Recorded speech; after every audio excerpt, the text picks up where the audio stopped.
여러분, 통성경 노래 한번 모처럼 불러봅니다.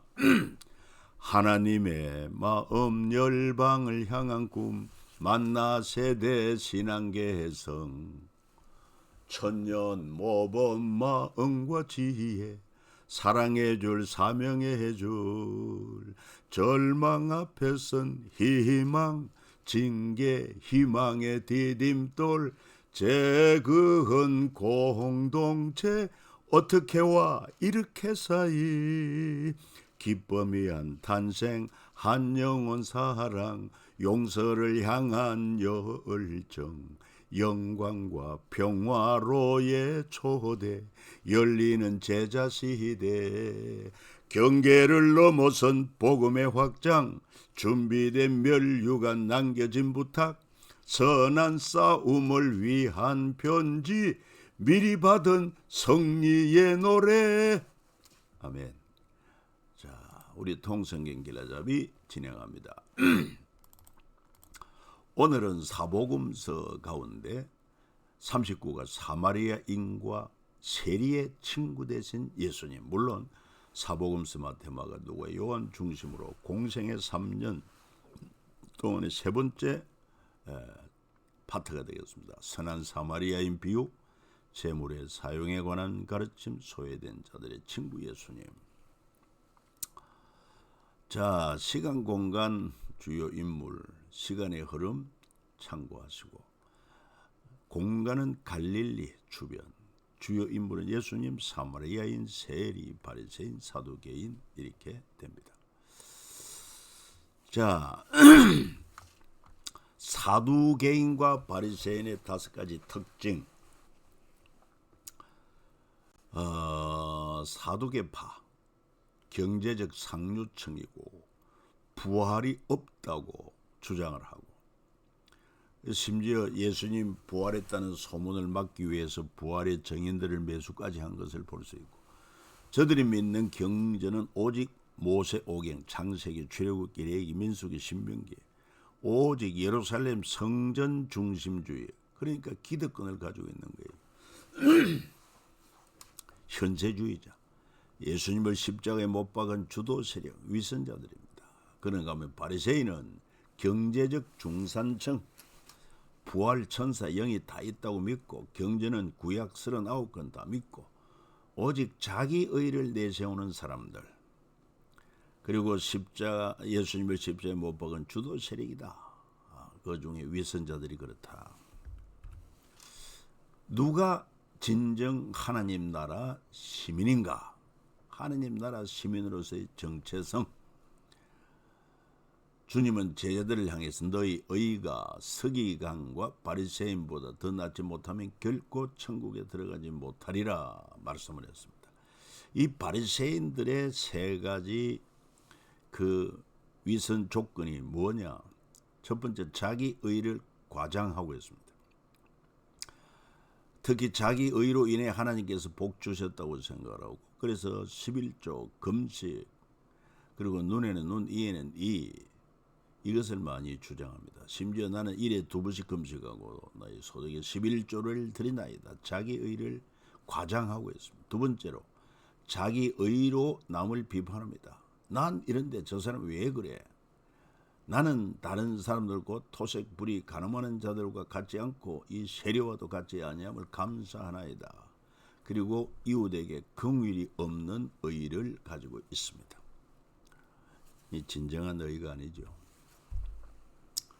그러나 주님은 오히려 세리들과 창녀들이 너희보다 먼저 하나님 나라에 들어가리라 말씀하셨는데 세리와 죄인들의 모습은 첫 번째 하나님 앞에 율법을 지키지 못한 것을 부끄러워합니다. 그 율법은 죄를 깨닫게 하기 때문에 세리는 멀리 서서 감히 눈을 들어 하늘을 쳐다보지도 못하고 다만 가슴 치매리되 하나님이여 불쌍히 여기소서 나는 죄인이로소이다. 바리새인은 자기 의를 내세웠지만은 이 세리와 죄인들은 자기 스스로 죄인인 것을 고백합니다. 그 다음에 자기 부끄러움을 인정합니다. 삭개오 토색한 거 내버려 갖겠습니다.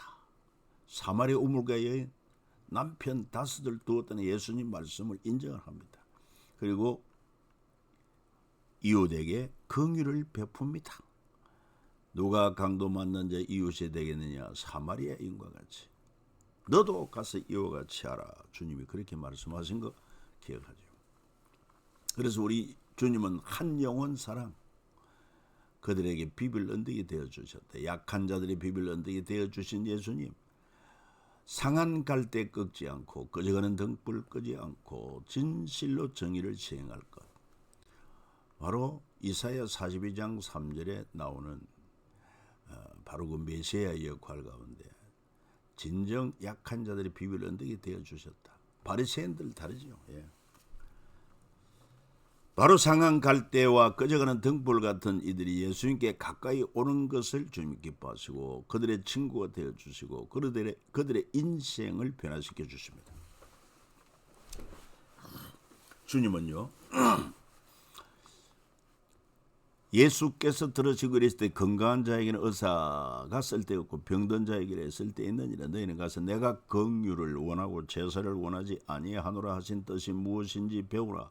나는 의인을 부르러 온 것이 아니요 죄인을 부르러 왔노라. 자칭 의인이라고 하는 그들은 주님을 필요로 하지 않습니다.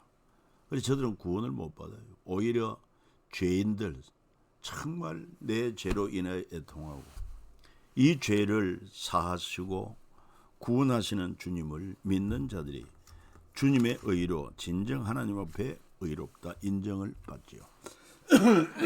죄송합니다. 추수 때 하나님께서는 약자들의 비빌 언덕이 또 되어줬습니다. 무슨 얘기냐? 풍성한 수확을 거두면 가난한 사람들을 위해서 떨어진 이삭과 떨어진 포도 열매를 남겨두라. 이 레위기 19장 9절에서 말씀을 했어요. 너희가 너희 땅에 곡식 거둘 때 너는 밥 모퉁이까지 다 거두지 말고 네 떨어진 이삭도 줍지 말며 네 포도원의 열매를 다 따지 말며 네 포도원에 떨어진 열매도 줍지 말고 가난한 사람과 거류민을 위하여 버려두라. 나는 너희 하나님 여호와이니라. 그리고 구약의 레위기에서도 보면은 이웃을 억압하지 말고 착취하지 말며 품꾼의 싹을 아침까지 밤새도록 두지 말라. 거류민이 있거든. 그들을 학대하지 말고 거류민을 너희 중에서 나은 자같이 여기며 자기같이 살아가라. 그리고 안식일에는 일곱째 날 네 남종이나 여종에게도 너같이 안식하게 하라. 이렇게 참 우리 하나님은 약자들의 비빌 언덕이 되어 주셨는데 주님이 바로 오셔서 행하신 사역이 그랬던 것을 알 수 있습니다. 그래서 선한 사마리아인 비유가 유명하죠. 그 율법사가 예수께 묻습니다. 내 이웃이 누구니까? 그때 주님은 어떤 사마리아 사람이 여행 중 거기 이르러 그를 보고 불쌍히 여겨. 그래서 이 스토리 잘 알지 않습니까? 어떤 사람이 예루살렘에서 여리고로 내려가다가 강도 만나서 가진 거 뺏기고 칼에 맞아 피 흘리며 죽어가는데 제사장 그냥 지나갑니다. 레위인도 그냥 지나갑니다. 그러나 사마리아 사람은 그를 불쌍히 여겨서 그 상처에 기름 붓고 자기 옷을 찢어 그를 싸매고 자기가 타고 가야 할 나귀에 이 강도 만난 자를 태우고 주막까지 데려가서 밤새 그를 간호하고 또 자기도 가야 될 길이 있으니까 그 주막 주인에게 치료비를 주면서 잘 보살펴달라. 부족하면 돌아올 때 더 갚겠다. 그러니 누가 강도 만난 자 이웃이 되겠느냐? 제사장이냐? 레위인이냐? 사마리아인이냐? 그때 그들은 말하기를 사마리아인이라 이 소리를 못해요. 왜? 저들은 뭐 아주 무시하니까. 그런데 뭐라고 대답하느냐? 자비를 베푼 자니이다. 그때 예수께서 이렇게 가서 너도 이와 같이 하라. 행함이 없는 믿음은 죽은 믿음인 것입니다. 오늘 이 말씀 가운데 우리 주님을 본받아서 우리도 우리 주변에 약자, 고통 중에 있는 자 한번 관심을 가지고 찾아가 위로해주고 손잡아주는 그런 은혜가 있으면 좋겠습니다. 그리고 이 사마리아를 향한 예수님의 사랑. 예수님 당시 그 유대인들은 사마리아 사람이라면은 인간 취급을 안 했어요. 여러분 사마리아 역사를 알지 않습니까? 아수르 왕 살아온 이제 BC 주전 720년에 사마리아를 정복하고 북이스라엘 사람들을 포로로 잡아갔습니다. 주로 남자들. 그리고 바벨론 구우다 아와 하마 스발라인 사람들을 사마리아로 이주시켜서 여자들과 유대 여자들을 결혼시켜서 인구 혼합 정책. 이때 사마리아는 여러 나라 종교도 함께 들어오고 이후로 사마리아는 인종과 종교가 혼합되어 순수일동 신앙을 잃어버렸고 이는 예수님 당시 사마리아인들이 유대인들로부터 차별받는 이유가 된 것입니다. 그러나 주님은 사마리아 나병 환자의 감사와 구원을 인정을 하지 않습니까? 10명의 나병 환자 다 나음 받았는데 죽게 돌아와서 감사한 이는 사마리아 사람 한 사람밖에 없어요. 예수 발 아래 엎드려 감사하니 그는 사마리아 사람이라. 그 9은 어디 있느냐? 이 이방인 외에는 하나님께 영광을 돌리러 돌아온 자가 없느냐 하시고, 그러니까 이 사마리아 사람을 주님이 인정하고 네 믿음이 너를 구원하였느니라. 예수님의 지상명령에도 사마리아를 포함시킵니다. 오직 성령이 너에게 임하시면 너희 권능을 받고 예루살렘과 온 유대와 사마리아와 땅끝까지 이르는 내 증인이 되리라. 주님 앞에 차별이 없습니다. 끼리끼리의 나눔, 이것을 경계하고 있습니다. 우리 주님이 사시던 시대의 바리새인들은 잔치 많이 베풀었습니다. 얼핏 인정 많았던 것으로 보이지만 실상은 그렇지 않았습니다. 갚을 능력이 있는 사람만을 초대했기 때문이죠. 당시 바리새인들은 부는 경건의 도수를 재는 척도의 일환이라는 사상을 가지고 살았습니다. 즉 인과 응보 사상에 의해서 부의 축적은 그들의 경건한 삶에 대한 하나님의 응답이라고 생각을 그래서 자신의 경건성을 드러내기 위해서라도 잔치 자리를 많이 만들었던 것입니다. 오늘은 저 집 가서 먹고 내일은 자기 집으로 초대하는 식으로 주거니 받거니 하고 끼리끼리 나누고 즐거웠던 것입니다. 가난한 자, 소외된 자는 없었어요. 그러나 우리 주님은 진정 가난하고 병들고 소외된 자의 이웃으로 친구로 오셨던 주님을 우리가 기억해야 될 것입니다. 그래서 오늘 우리도 하나님께서 주신 재물을 어떻게 사용할 것인가, 이 성경에 보면은 참 하나님이 주신 재물 아름답게 사용한 사람들을 볼 수 있습니다.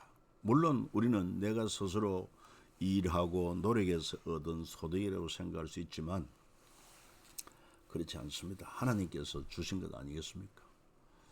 아브라함은 재물로 인한 조카 롯과의 갈등을 양보로 해결하고 보아스는 나오미 룻의 경제적 살 길을 율법에 따라 책임을 져줬고 다윗은 많은 재물 권력을 소유하고도 하나님 앞에 겸손한 종으로 자세를 지키고 자신의 아들 솔로몬이 건축할 성전을 위해 자기의 사유 재산 아낌없이 하나님께 봉헌을 했고 느헤미야 에스라 페르시아 왕으로부터 허락받은 많은 재물을 황폐된 예루살렘 재건하며 공동체를 세우는 데 사용을 하고 같이 있죠. 바나바 자신의 재산과 소유를 팔아 서로의 쓸 것으로 나누는 이런 인물들. 하나님 앞에 진정 부유한 자는 지금 내 이름으로 등기된 소유 또 예금된 그런 돈이 아니라 정말 하나님의 나라와 의를 위해서 선한 일에 부유한 자가 진정 하나님 앞에 부유한 사람이다 하는 것을 저는 믿습니다. 할 수 있으면 저도 선한 일에 동참하기를 기뻐합니다. 그래서 늘 아침마다 우리 경건에 하고 나서 고백하는 게 언제나 함께 하시는 주님 사랑합니다. 때를 따라 도우심을 감사합니다. 선한 일에 쓰심을 찬양합니다. 좋아요. 그리고 이방인들의 예수님, 모든 민족의 친구가 되신 예수님, 차별이 없습니다. 사마리아인 여인에게 예배를 가르쳤지요. 사마리아 여자가 그래 당신은 유대인으로 어찌하여 사마리아 여자인 나에게 물을 달라 하나 어떻게 대화를 거느냐 이 말이죠. 이는 유대인이 사마리아인과 상종하지 아니함이리라. 주님이 내가 주는 물을 마시는 자는 영원히 목마르지 아니하리니 내가 주는 물은 그 속에서 영생하도록 솟아나는 샘물이 되리라. 그러니까 단순한 그 육체적인 목마름은 아니라 영적 목마름, 영적 갈급함을 해결하시는 주님이십니다. 여러분 이 사마리아 여자 왜 그 뜨거운 낮 시간에 다른 사람은 그 시간에 오수를 즐기고 그때 도둑고양이처럼 살금살금 그 뜨거운 햇빛을 맞아가면서 물길을 왔던가. 부정한 여인이라 과거가 많아 지금도 역시 그런 삶을 살고 있는데 다른 사람의 눈총 손가락질이 두려웠어. 그 뜨거운 한낮에 물길로 왔다 예수님을 만나고는 그 물기 있는 것이 얼마나 힘듭니까? 내가 주는 물을 마시는 자는 영원히 목마르지 아니하리니. 여러분 만족이다 이 말이요. 영육 안에 만족이 있습니다. 주님을 깊이 믿고 그 말씀 안에 살면 참 자유 있고 평안함이 있고 만족함이 있지 않겠습니까? 하나님은 영이시니 예배하는 자가 영과 진리로 예배할지니라. 여자가 이르되 메시아 곧 그리스도라는 이가 오실 줄을 내가 아노니 그가 오시면 모든 것을 우리에게 알려주시리이다. 예수께서 이르시되 네게 말하는 내가 그라 하시니라. 참 이렇게 유대인들이 멸시하는 그 사마리아 사람 그 중에 또 여자 만나주신 주님 그리고 그에게 예배를 가르치고 하나님의 자녀로 삼아주시는 뿐만 아니라 수르보니게 족속 여인의 귀신들인 딸을 고쳐주셨고 가버나움에서는 백부장의 종을 고쳐주고 그리고 백부장의 믿음을 칭찬하셨고 이스라엘에 이보다 이만한 믿음을 만나본 적이 없다. 왜? 주님 오실 것 없이 말씀만 하시면 내 종이 낫겠습니다. 말씀 주님의 권세 능력을 믿은 거예요. 시므온의 아기 예수님을 향한 기도 이방을 비추는 빛이라고 예언을 하지 않았습니까? 예수님의 죽으심으로 세상 모든 사람이 예수 이름으로 하나님께 나아갈 수 있는 길이 열린 것입니다. 여러분 또 오늘은 좀 짧게 이렇게 마치게 되겠습니다. 열공하십시다. 할렐루야. 아멘.